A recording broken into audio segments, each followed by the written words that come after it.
धरती पे जन्म लेने के साथ ही सीखने की प्रक्रिया प्रारंभ हो जाती है।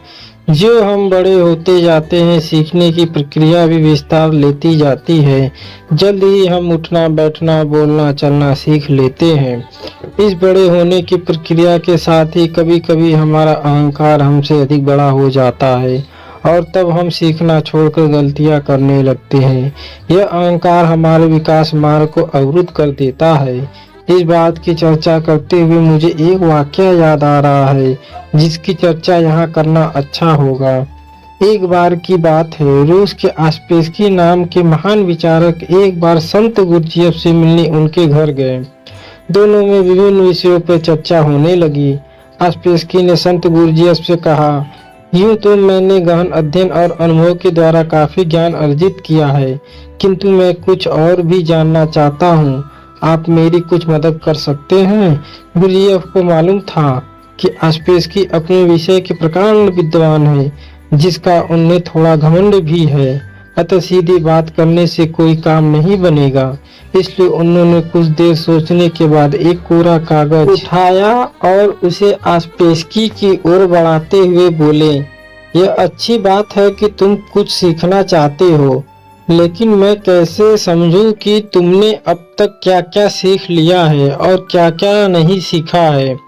अतः तुम ऐसा करो कि जो कुछ भी जानते हो और जो नहीं जानते हो, उन दोनों के बारे में इस कागज पे लिख दो।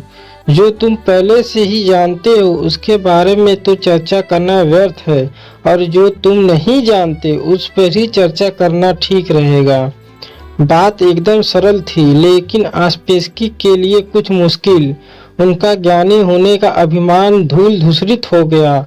आस्पेस्की आत्मा और परमात्मा जैसे विषय के बारे में तो बहुत जानते थे, लेकिन तत्व स्वरूप और भेद अभेद के बारे में उन्होंने सोचा तक नहीं था।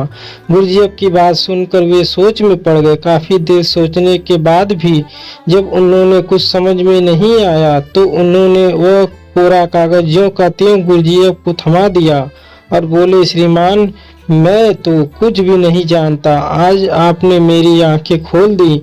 आस्पेस्की के विनम्रता पूर्वक कहे गए इन शब्दों से गुरुजीएफ बेहद प्रभावित हुए और बोले, ठीक है, अब तुमने जानने योग्य पहली बात जान ली है कि तुम कुछ नहीं जानते। यही ज्ञान की प्रथम सीढ़ी है।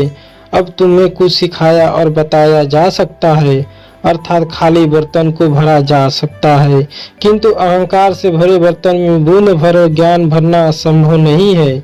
अगर हम खुद को ज्ञान को ग्रहण करने के लिए तैयार रखें तो ज्ञानार्जन के लिए सुपात्र बन सकेंगे। ज्ञानी बनने के लिए जरूरी है कि मनुष्य ज्ञान को पा लेने का संकल्प ले और वह केवल एक गुरु से ही स्वयं को न बांधे, बल्कि उसे जहाँ कहीं भी अच्छी बात पता चले उसे ग्रहण करे। दोस्तों, इस कहानी से हमें यह शिक्षा मिलती है कि ज्ञान एक जगह से नहीं लेना चाहिए, जहाँ मिले वहाँ ही ग्रहण कर लेना चाहिए।